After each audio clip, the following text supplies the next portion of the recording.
Senhor Jesus o seu coração. Uma alegria imensa estar aqui novamente com vocês. Deixo as minhas felicitações a todos os pais que estão aqui presentes, aqueles que não estão, mas posteriormente vão acompanhar a mensagem, a palavra de Deus que vai ser publicada no nosso canal no YouTube e em outras plataformas. Feliz Dia dos Pais, que Deus abençoe vocês. Enquanto eu ouvia a canção, prestando atenção, o meu coração ficou apertado porque eu me lembrei do meu pai que já se foi e certamente aqueles que eu falo isso para os meus filhos em casa com muita frequência, eu digo assim, aproveite cada momento ao lado do seu pai e da sua mãe, porque quando eles partem, de fato, nosso coração fica apertadinho, não é? Eu sinto muita falta, muita saudade do meu pai. E nesse dia especial não tem como não lembrar, não recordar e não sentir saudade. Hoje, como é Dia dos Pais, eu quero compartilhar com vocês um exemplo de fé de um pai que nós encontramos na Bíblia. Peço a você que abra aí, por gentileza, o texto bíblico lá no livro de Gênesis, no capítulo 15.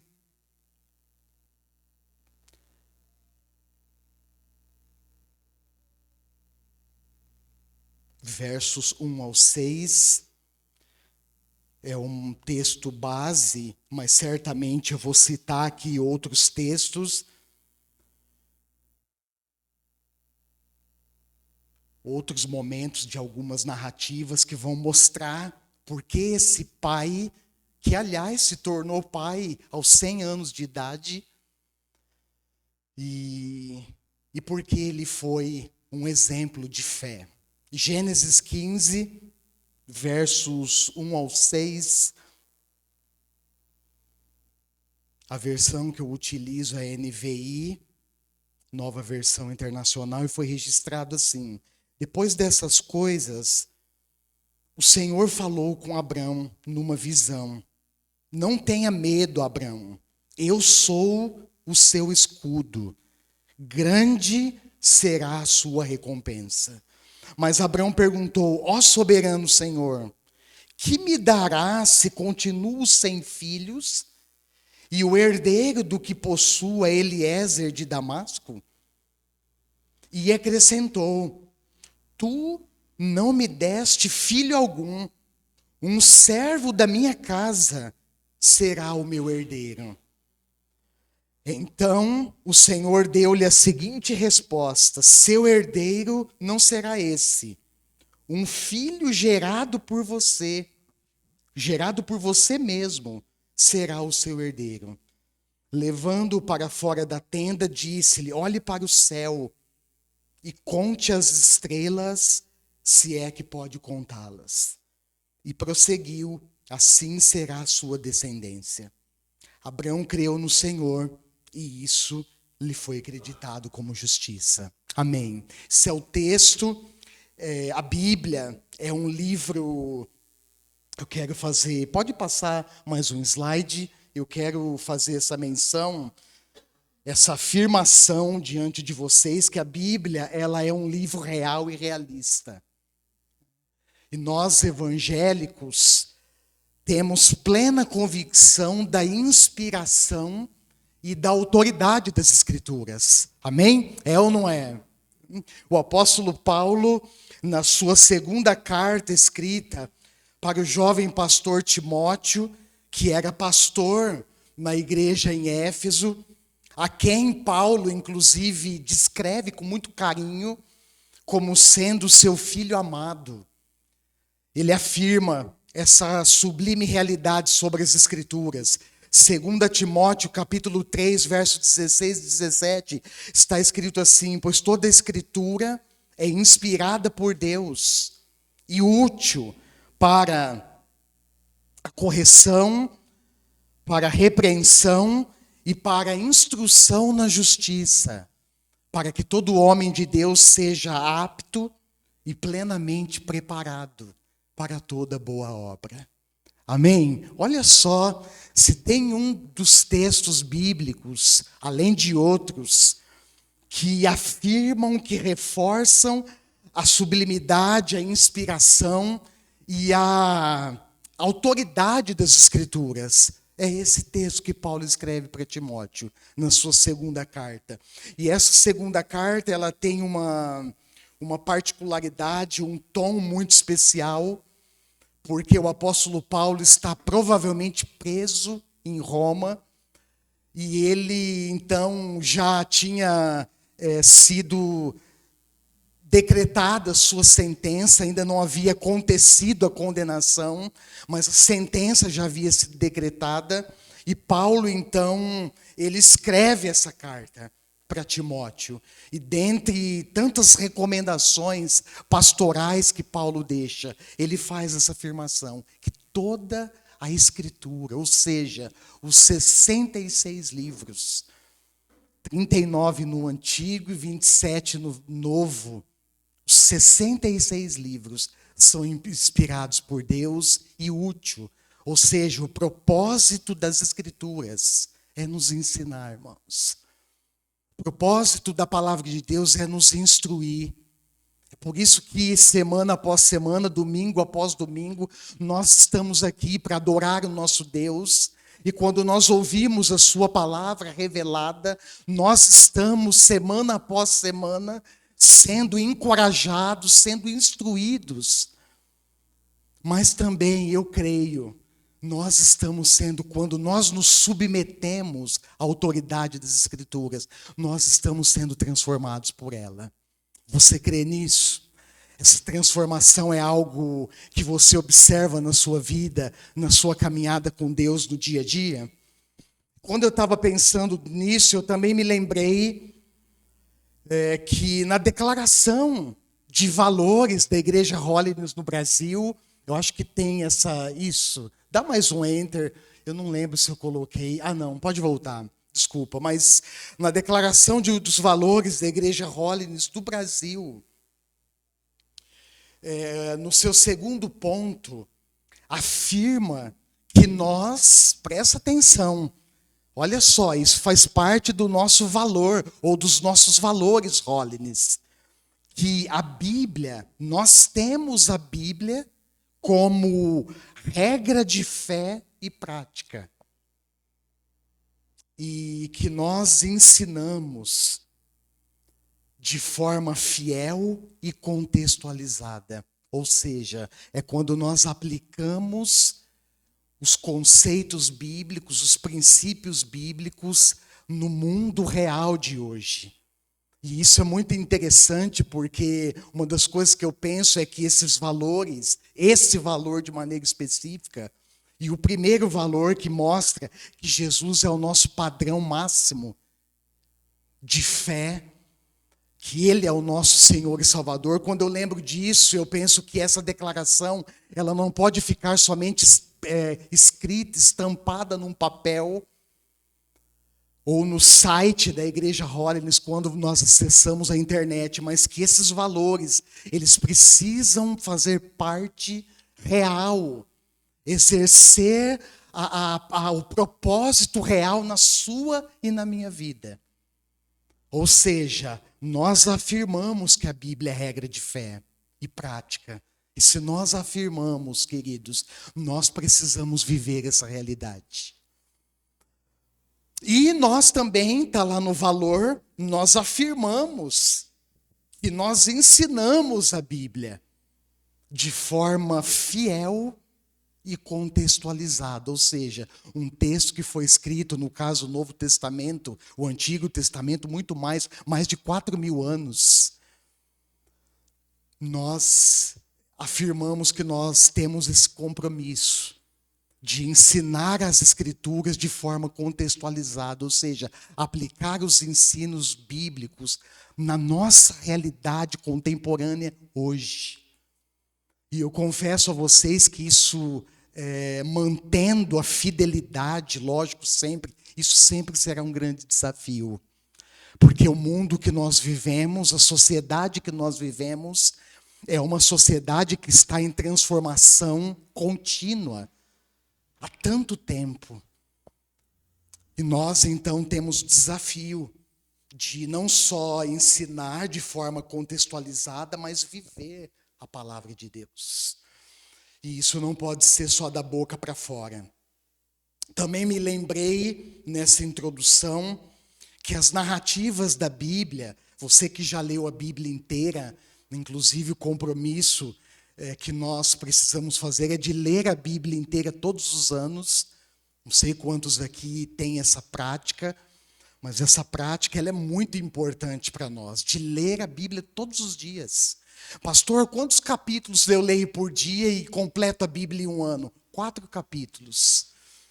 Dá até para dividir, né? Ler 2 de manhã e 2 à tarde. Só não dá para deixar para ler meia-noite, 11 horas, meia-noite antes de dormir, senão, ao invés de ler, a gente dorme.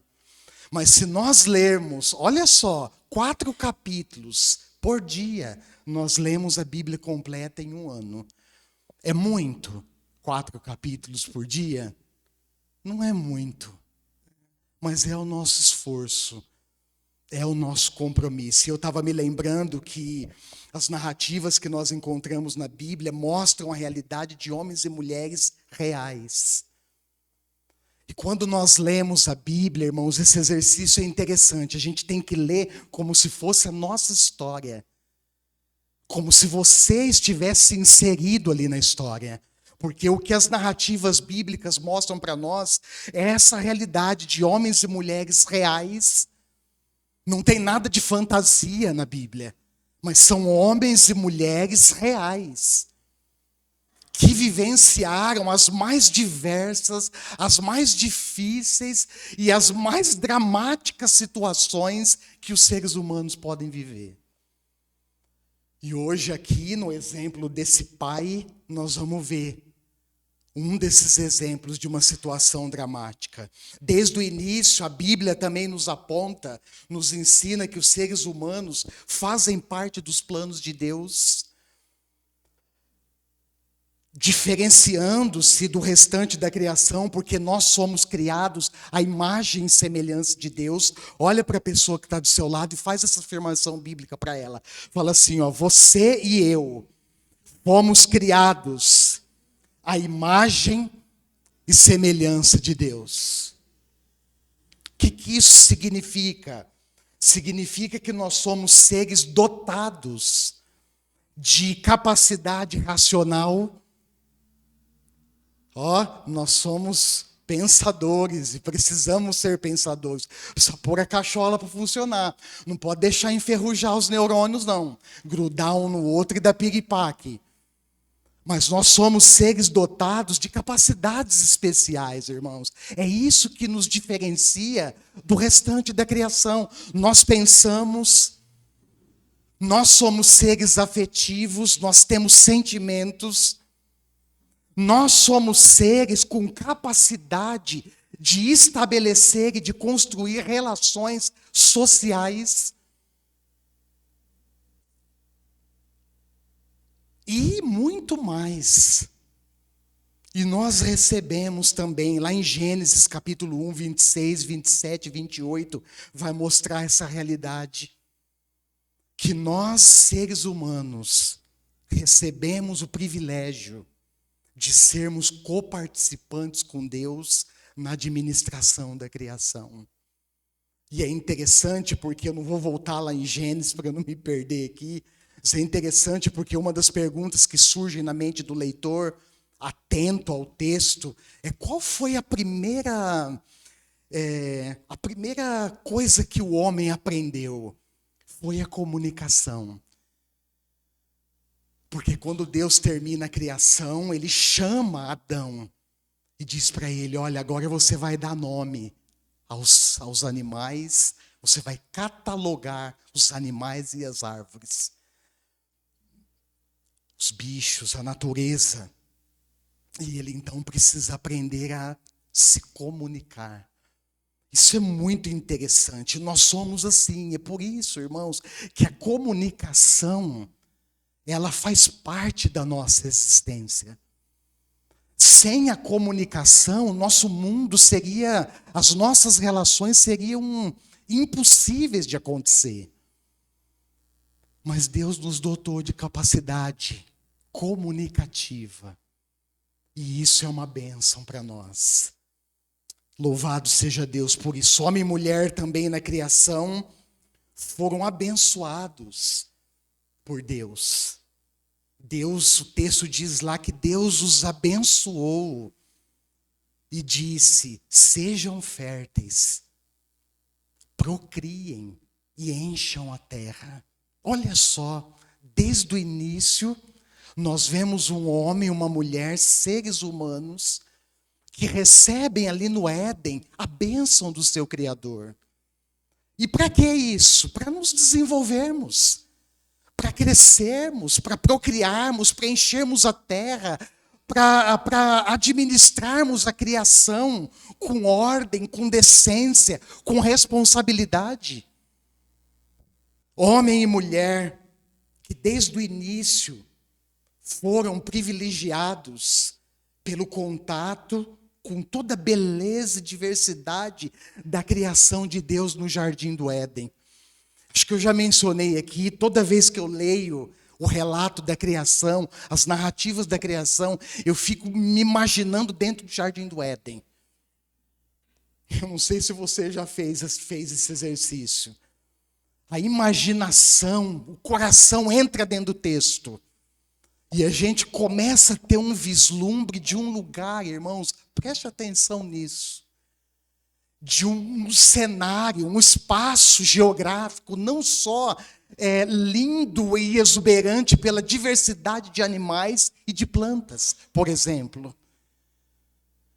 Mas o Éden era um local de uma dimensão espiritual completa. Sabe por quê? Porque o próprio Deus estava ali. O próprio Deus habitava ali. O próprio Deus, por sua palavra poderosa, tudo veio a existir. A própria presença de Deus estava com ele. O texto diz que Deus fazia visitas no jardim para Adão e Eva. E eu penso, e tenho convicção do que eu vou dizer agora quando eu olho para esse texto, eu vou passar rapidinho, é que o maior privilégio e a maior bênção que os seres humanos receberam e continuam recebendo é conhecer o seu Criador. Essa é a maior dádiva, irmãos. Estar com Deus, andar com Deus, conhecer a Deus, ser abençoado por Deus, ser contemplado com a sua graça, com a sua presença que está contigo, comigo, conosco, todos os dias. Não existe bênção maior do que essa. Porque nada nesse mundo, por mais exuberante e belo que seja, nada pode se comparar com a presença de Deus.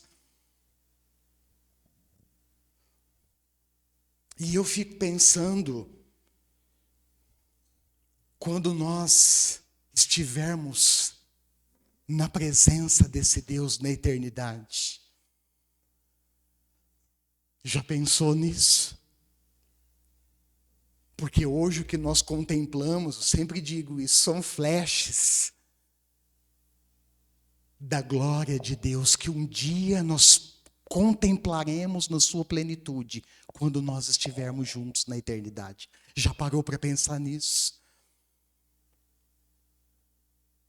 Pessoalmente falando, é algo que foge, irmãos, da minha compreensão humana.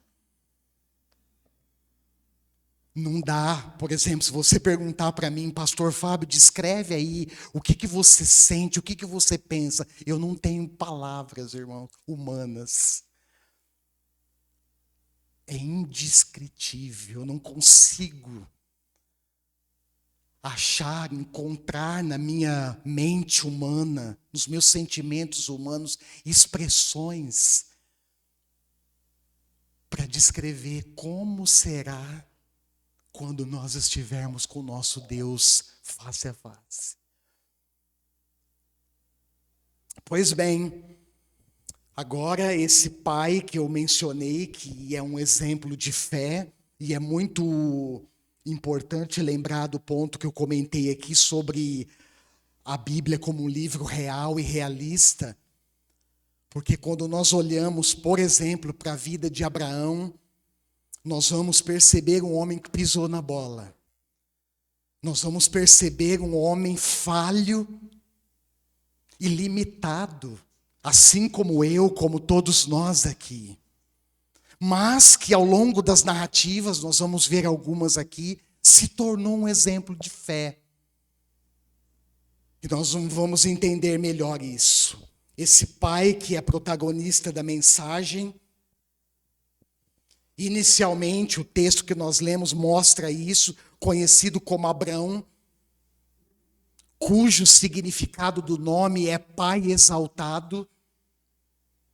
E depois, se você for olhar uma outra narrativa, mais para frente, ele tem o seu nome alterado, modificado para Abraão, que significa pai de muitas nações. É interessante abrir um parênteses aqui e pensar um pouco nessa mudança de nome. O texto vai mostrar que quem modifica o nome dele é o próprio Deus. E essa mudança no nome tinha uma ligação direta com a promessa que Deus fez para ele quando ele tinha 99 anos de idade.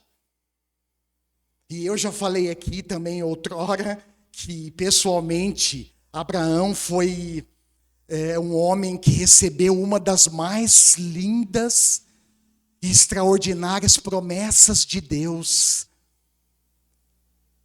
ao longo das Escrituras. Essa promessa nós lemos aqui, Deus manda ele sair da sua tenda, porque ele era um nômade, eles viviam em tendas, acampados, nas suas peregrinações da vida, e Deus chama ele, se revela a ele, manda ele sair fora da sua tenda e olhar para os céus.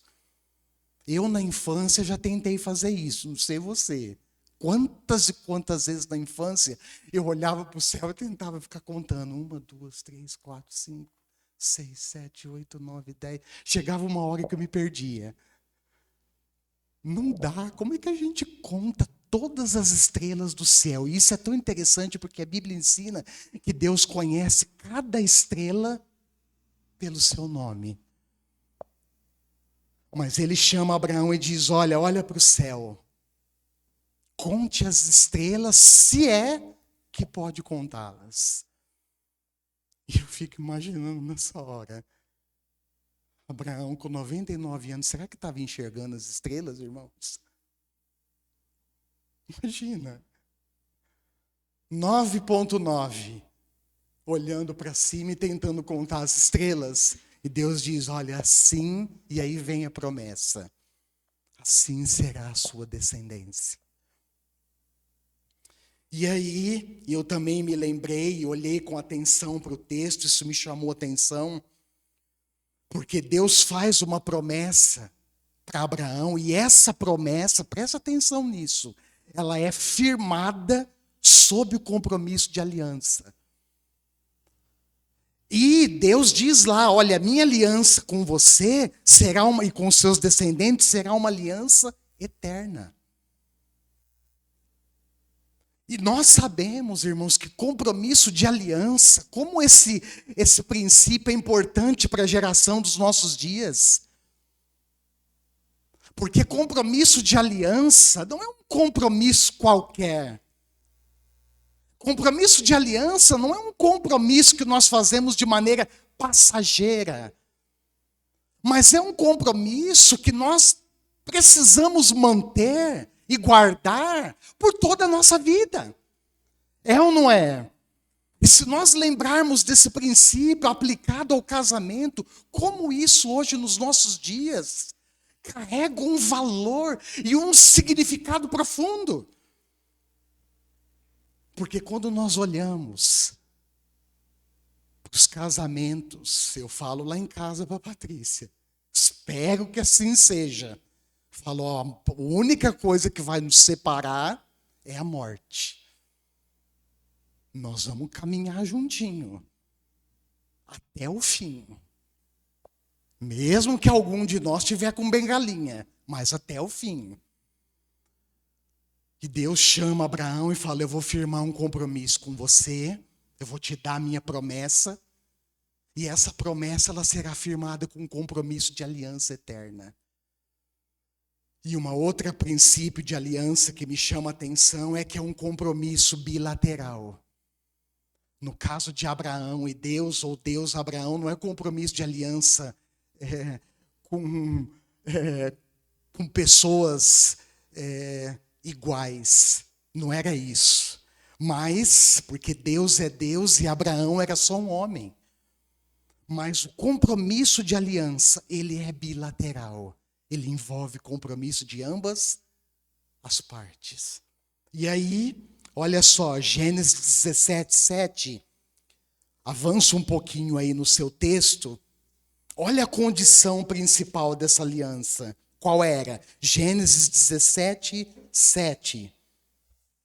Estabelecerei a minha aliança como aliança eterna entre mim e você e os seus futuros descendentes para ser o seu Deus e o Deus dos seus descendentes. Essa era a condição principal da aliança.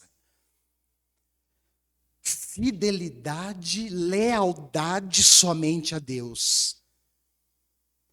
Ou seja, a partir daquele momento, Abraão e seus descendentes adorariam o único e verdadeiro Deus. Irmãos, isso é muito significativo quando nós olhamos para o contexto histórico.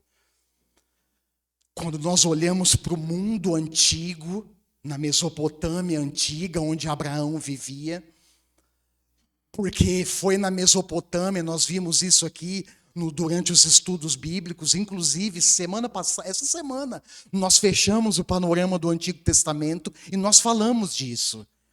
A Mesopotâmia antiga é conhecida como berço das civilizações antigas. Foi ali onde tudo começou. E isso traz é carregado de um significado quando Deus firma essa aliança e coloca como condição principal que Abraão e os seus descendentes deveriam fidelidade a ele. Porque naquele contexto que eles viviam era um contexto politeísta. Os povos que se desenvolveram ali acreditavam em vários deuses.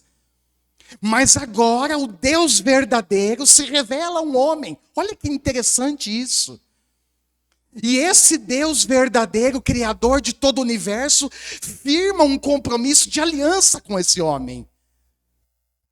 E a condição principal é, olha, eu serei o seu Deus. Agora não mais outros deuses. Eu serei o seu Deus. Olha só, versículo 7. E o Deus dos seus descendentes. E texto também mostra, olha lá no verso 9, ainda de Gênesis 17. Qual era a responsabilidade de Abraão e dos seus futuros descendentes nesse compromisso? Olha o verso 9. De sua parte, disse Deus a Abraão, guarde a minha aliança, tanto você como os seus futuros descendentes. E guardar a aliança, irmãos, no entendimento bíblico, significa obedecer. A aliança, o principal ponto, condição da aliança. Essa era a responsabilidade de Abraão e dos seus futuros descendentes. Guarde a aliança, ou seja, obedeça essa condição. E é muito interessante lembrar disso, porque essa aliança, Deus toma uma decisão que, a partir dessa aliança, um sinal visível seria literalmente sentido na pele por todos os meninos com 8 dias de idade. Porque o texto diz que eles deveriam ser circuncidados.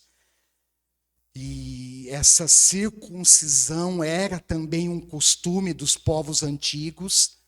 É quando os meninos com 8 dias de vida tinham o prepúcio do órgão sexual removido, era cortado. E esse sinal, esse corte no corpo, era um sinal visível.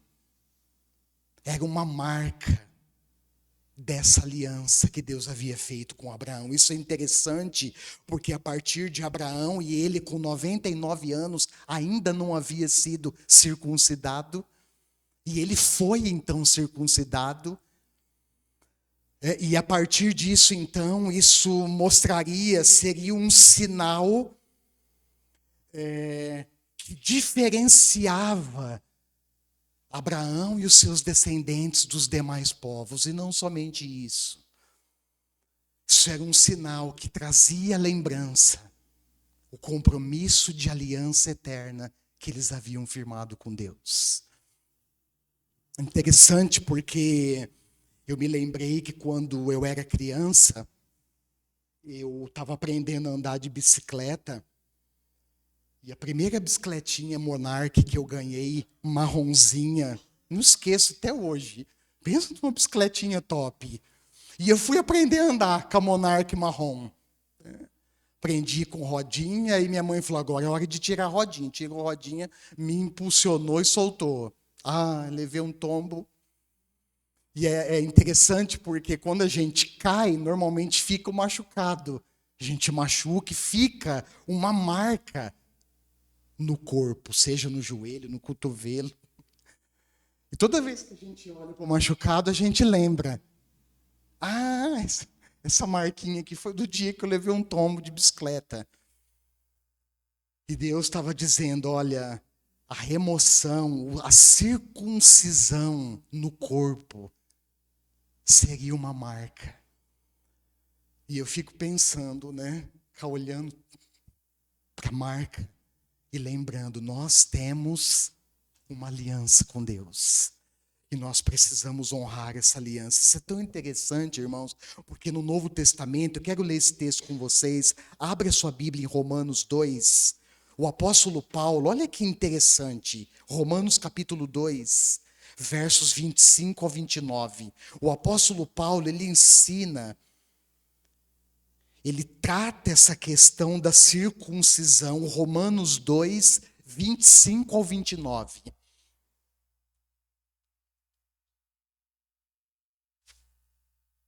Ele trata essa questão da circuncisão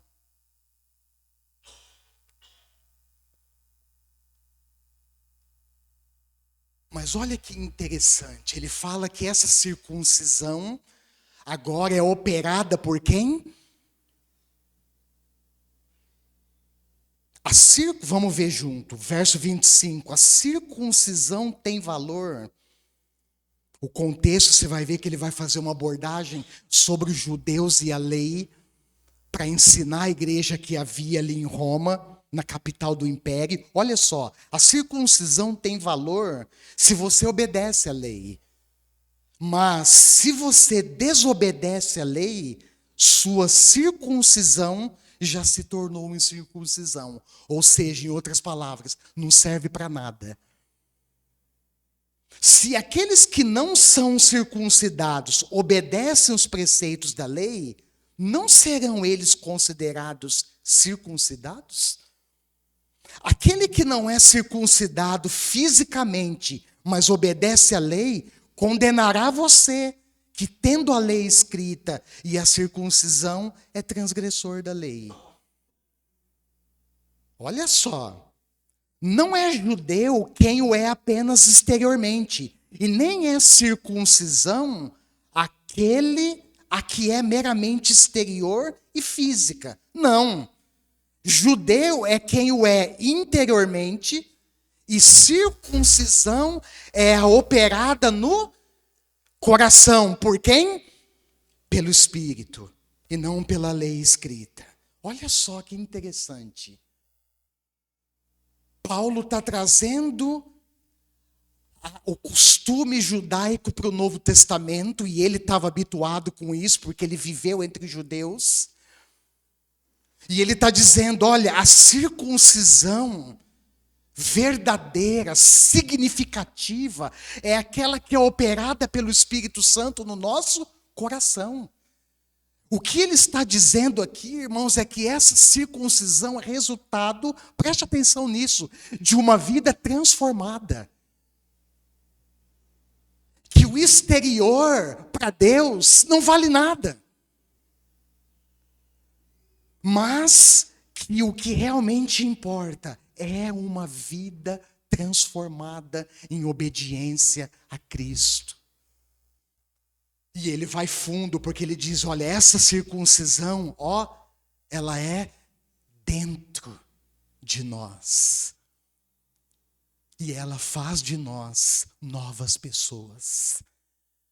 Pessoas transformadas pelo poder do Espírito. Amém? E eu também me lembrei que, enquanto eu estava lendo o texto de Gênesis, eu me lembrei que as promessas de Deus, irmão, se você prestar atenção, não só nas narrativas com Abraão, mas ao longo das Escrituras, eu selecionei aqui alguns textos, você vai perceber que as promessas de Deus estão vinculadas aos seus mandamentos. Nós falamos aqui quarta-feira no estudo, o pessoal que veio, acho que vai se lembrar disso, tem memória melhor do que a minha.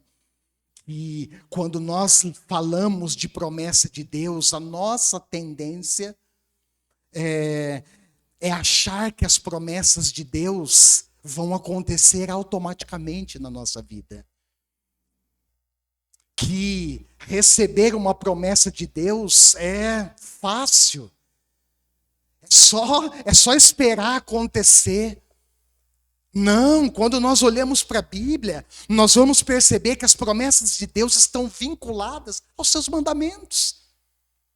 Não existe promessa sem mandamento, irmãos.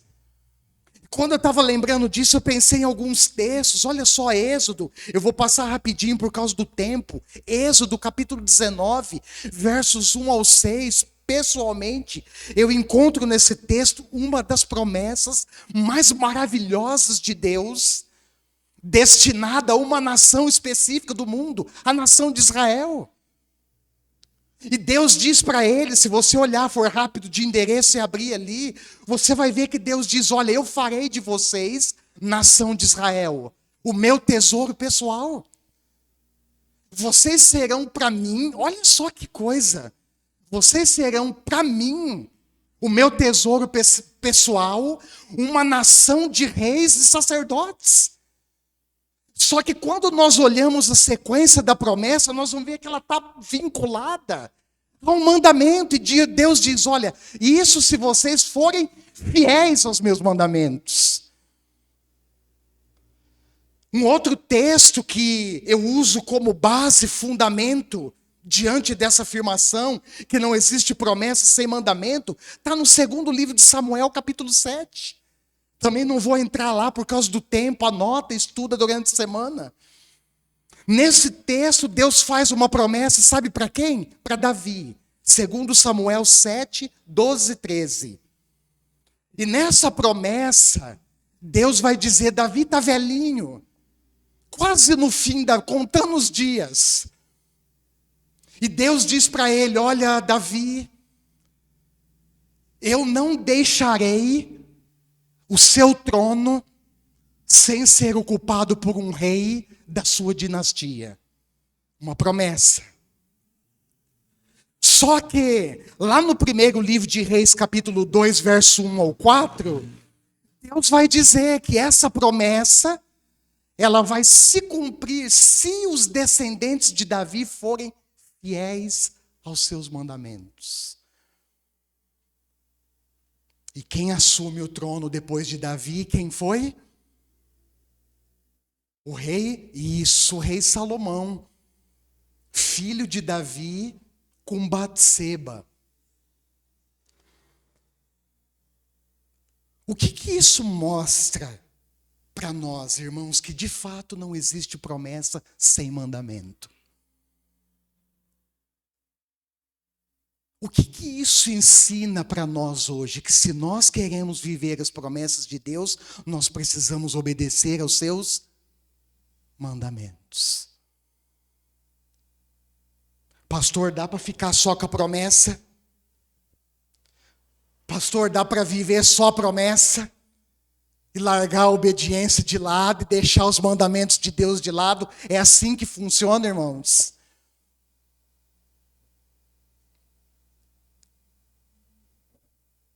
Sem obediência, não acessamos as promessas de Deus. Vai passar a vida, vai passar gerações, e vão viver as promessas de Deus, aqueles que são fiéis e obedientes a Ele. E, como eu apontei no tema, que Abraão é um pai exemplo de fé, eu quero mostrar agora, antes de entrar na conclusão, 2 momentos que ele demonstra sua fé. Abre comigo Gênesis 12. Volta um pouquinho lá. Gênesis capítulo 12, verso 4. A partir do verso 1. Gênesis 12, 1 ao 4. Abraão demonstra fé a partir do seu chamado. Olha só, então o Senhor disse a Abraão: sai da sua terra, do meio dos seus parentes e da casa do seu pai, e vá para a terra que eu te mostrarei. Farei de você um grande povo e o abençoarei, tornarei famoso o seu nome e você será uma grande bênção. Abençoarei os que o abençoarem e amaldiçoarei os que o amaldiçoarem. E por meio de você, todos os povos da terra serão abençoados. Verso 4. Partiu Abraão como lhe ordenara o Senhor, e Ló foi com ele. Abraão tinha 75 anos quando saiu de Harã. E segue o texto. Irmãos, aqui é um ponto de partida para de fato nós percebermos que Abraão respondeu com fé, com obediência. E nós lembramos que a obediência é uma resposta prática diante da palavra de Deus. Nós lembramos que a obediência ela envolve movimentações arriscadas que nem sempre nós estamos dispostos a obedecer. Mas Abraão ouve o chamado, e o que o texto diz? Quando ele tinha 75 anos, ele sai de Harã rumo a Canaã. Só para você ter uma ideia, uma noção pequena do desafio dessa jornada. Entre Harã e Canaã, naquele tempo, viajando de a pé, sem carro automático, sem ar-condicionado, sem uma água mineral geladinha do lado, sem nada disso. Era mais ou menos 1.700 quilômetros. Dependendo dos obstáculos pelo caminho, as dificuldades e a rota que tomava, sabe quanto tempo levaria? Meses até anos de viagem. E o que o texto diz? Ele pega tudo que ele tem e sai de Harã rumo a Canaã. Isso é fé, irmãos. Porque a fé, ela é um movimento, decisão, a partir do que Deus fala para nós. E olha que eu vou falar, hein? Tem hora que Deus fala cada coisa que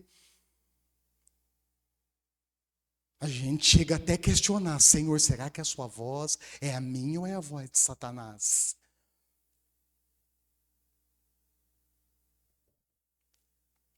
Outro momento muito significativo é quando Abraão constrói um altar dedicado ao Senhor. Na sequência do texto você vai ver isso.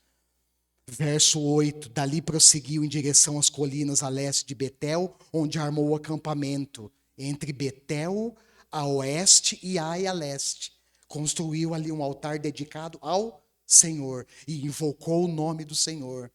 Depois Abraão prosseguiu em direção ao Neguebe. Irmãos, isso é muito significativo pelo fato que eu mencionei agora há pouco. Abraão vivia num contexto politeísta, de povos pagãos muito bem estabelecidos na Mesopotâmia antiga e que adoravam vários deuses. Mas agora ele demonstra fé e agora ele e os seus descendentes, isso é muito significativo, começam a desenvolver uma espiritualidade saudável. E eu fico pensando quantos altares Abraão e os seus pais, os seus parentes ergueram para deuses estranhos ao longo da vida. E isso pode ser muito bem aplicado a nós, que muitas vezes não nascemos num contexto evangélico, num berço evangélico, que viemos de experiências da nossa família, que erguiam altares para outros deuses. Mas agora ele ergue um altar e dedica esse altar ao Senhor. Porque os outros altares já haviam sido desmanchados e deixados para trás. Mas agora o altar ao Deus verdadeiro, uma marca de uma espiritualidade verdadeira, estava definindo a caminhada de Abraão e dos seus descendentes. Irmãos, isso é maravilhoso. Eu não sei quantos de nós deixamos contexto idólatra para trás. Mas o fato é que quando ele ergue um altar e dedica ao Senhor, ele está abandonando os deuses falsos que ele e a sua família cultuavam para adorar o Deus único e verdadeiro. Aleluia. E eu quero concluir, deixei para o final, nesse resumão, a parte mais dramática da história. Abre comigo Gênesis capítulo 22, vai mais um pouquinho. Gênesis 22.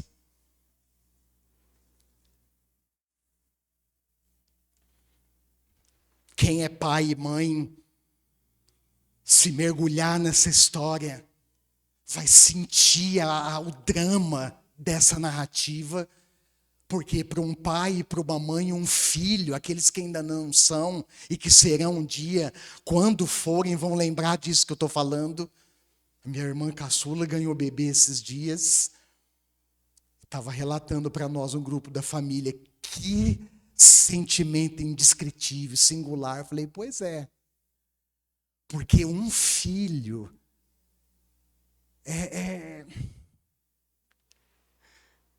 é uma preciosidade. Não é?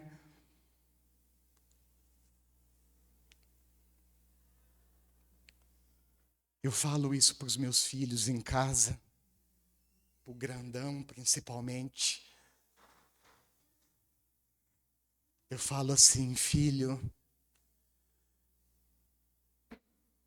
você não imagina o quanto eu te amo. Você pode até ter um vislumbre na sua mente, mas um filho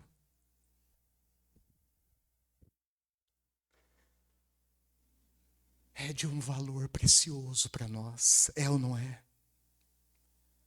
É por isso que essa história é dramática, irmãos. Abraão não tinha filhos, a sua mulher Sara era estéril.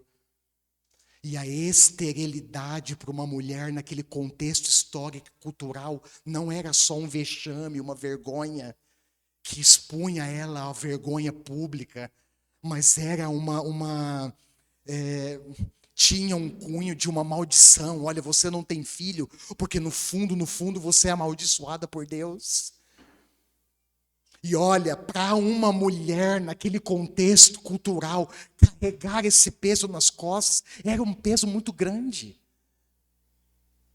E Abraão, o texto, a Bíblia diz, eu não vou entrar nesse detalhe, ele era um homem riquíssimo. Era um homem de muitas posses, e naquela cultura a posse legítima ficava para um filho legítimo, especialmente um primogênito. E se tivesse mais de um filho primogênito na divisão da herança, recebia proporção dobrada. Mas Abraão e Sara não tinham filhos, porque ela era estéril. Mas Deus faz uma promessa e diz: olha, um filho seu será o seu herdeiro. E Abraão e Sara ficam imaginando, como assim? Eu tenho 99, Sara tem 90. Quando o menino nascer, eu vou ter 100. Como assim, Senhor? Mas o fato é que no devido tempo, no kairós de Deus, no tempo exato, porque Deus não faz nada atrasado, nós podemos até pensar, puxa, está demorando para nós, mas não para Deus, porque Ele faz as coisas no seu tempo. E uma das coisas que nós não podemos esquecer nesse princípio bíblico, irmãos, é que o tempo de Deus é diferente do nosso.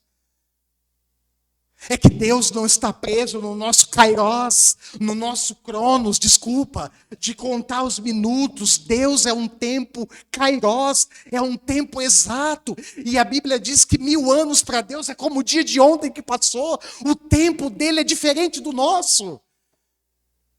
E ainda que nós queiramos acelerar a promessa, ela vai se cumprir no tempo certo. E Deus havia dado a promessa, passou um tempo. Sabe quanto tempo? 9 meses, pastor. Não, 25 anos. A ponto de Sara, sabe aquelas propostas indecentes que às vezes a gente recebe por aí? Aquelas propostas que quer acelerar o tempo de Deus. Sara chama ele e fala: está demorando, hein? Será mesmo? Deus falou, é isso mesmo? É promessa mesmo? Se cumpre mesmo o que Deus fala? Faz assim, Abraão, toma minha serva Agar. É uma serva egípcia. Se deita com ela, ela vai te dar um filho e eu vou parar de sofrer desonra por causa disso. Abraão atende a proposta indecente da sua esposa. E nasce um filho chamado Ismael. A gente vai ver, eu não vou entrar no texto, quanto problema. Quanta perturbação na vida de Abraão e Sara por causa do nascimento desse menino. Mas, no tempo certo, Sara fica grávida. Nasce um menino chamado Isaque. Significa eles riram. Porque eles riram mesmo. Como assim? 100 anos, 99, 90, como assim? Imagina uma mulher de 90 anos amamentando um menino nos seios. Imagina Abraão jogando bola com um menino com 100 anos de idade. Puxa, haja perna, hein, Gui? Mas o menino nasce. Sabe por quê? Porque as promessas de Deus, elas sempre se cumprem. Eu sou prova disso, irmãos. Eu tenho vivenciado promessas de Deus na minha vida ao longo desses 30 anos de caminhada cristã. E eu confesso para vocês, na real, que em alguns momentos eu dou uma vacilada. Será? Mas Deus é fiel. E o que Ele promete, Ele vai cumprir. Nasce o menino, quando ele está na fase de adolescência, Deus pede para Abraão sacrificá-lo como holocausto. Versos, olha lá, capítulo 22. Passado algum tempo, Deus pôs Abraão à prova, dizendo-lhe: Abraão. Ele respondeu: eis-me aqui. Então disse Deus: tome seu filho, seu único filho Isaque, a quem você ama, vá para a região de Moriá, sacrifique-o ali como holocausto num dos montes que eu lhe indicarei. Você sabe no Antigo Testamento que uns sacrifícios de holocausto era um sacrifício quando o animal era imolado. Lembra? O sangue era aspergido na borda do altar. E depois se colocava fogo naquele animal. Isso era um holocausto, um sacrifício totalmente queimado. Abraão, toma o seu filho, o seu único filho, e sacrifica ele em holocausto. E uma das coisas, irmãos, que nós somos levados a questionar, num questionamento sincero. E aqui eu vou ensinar um exercício para você quando lê a Bíblia. Normalmente, quando nós entramos no campo do sagrado, a nossa tendência é não levantar questionamentos, mas isso é um erro, irmãos. Porque quando nós lemos os textos, as narrativas, as situações bíblicas que se apresentam diante de nós, cabe sim questionamentos sinceros à luz do texto. E eu vou ser sincero para você, quando eu leio essa narrativa, me vem um questionamento, que talvez seja básico e talvez você já tenha feito um dia ao passar por essa narrativa. A pergunta é: por que Deus pediu para Abraão sacrificar Isaque?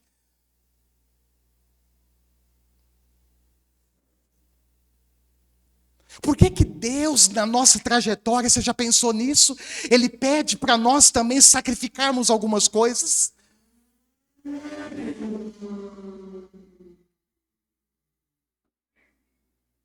Por quê? E nessa era tecnológica, hein? Eu fico pensando, imaginando o Espírito Santo, ó, só puxando, só chamando atenção.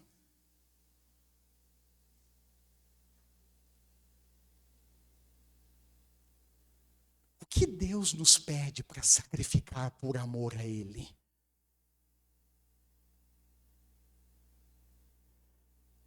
Nesse caso específico, o texto é claro, olha só, que fazia parte, tratava-se de uma prova, de um teste de amor e de temor a Deus. Deixa claro também, isso é muito interessante, que Abraão passou no teste. Porque se você for olhando a sequência da narrativa, eu não vou ler tudo, ele faz exatamente como Deus manda. E durante a narrativa, nós somos levados a pensar que, de fato, Abraão teria sacrificado seu filho.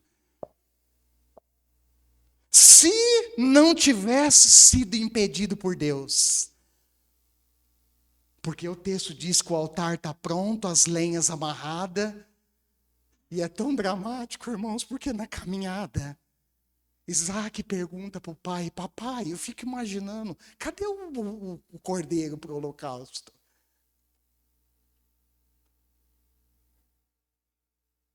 E Abraão, com certeza, irmãos, teria sacrificado o filho se não tivesse ouvido a voz dos céus.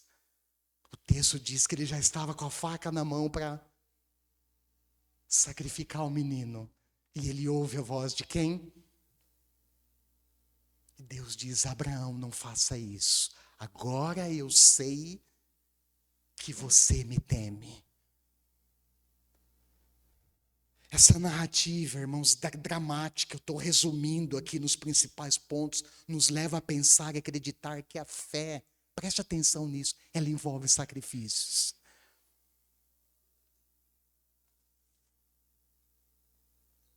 A fé envolve sacrifícios. Sacrifícios, por sinal, envolve um alto custo. É ou não é? Se não envolve um alto custo, não é sacrifício. Se não nos tira da zona do conforto e nos faz a gente se movimentar diante do que Deus falou, não é sacrifício, irmãos. E isso mexe profundamente comigo, porque aplicando essa realidade nas nossas vidas hoje, eu fico pensando o que Deus tem nos exigido e pedido para sacrificarmos por temor a Ele. E você que me ouve aqui, melhor do que ninguém, pode responder isso. Isso nos leva a pensar, queridos, que Deus pode nos testar. Você já pensou nisso? Que Deus pode nos provar, testar a nossa fé e amor por Ele durante a nossa jornada.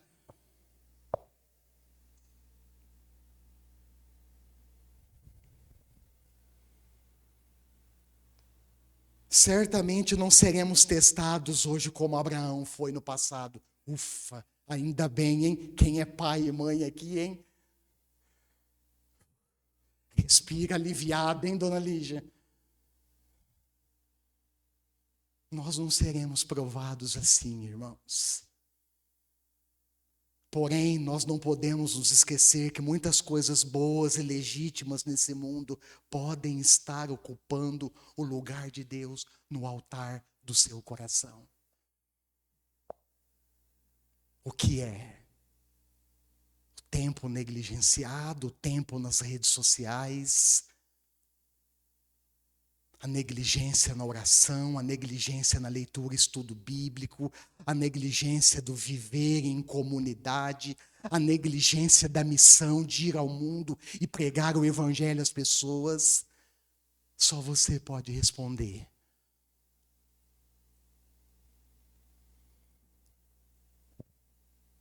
E quando isso acontece, a nossa atitude precisa ser radical, irmãos. No sentido de sacrificar essas coisas, confirmando o nosso amor e o nosso temor por Deus. E aí, dá mais um enter, eu deixei uma pergunta para reflexão pessoal. Se Deus testar a sua fé hoje, qual será o resultado?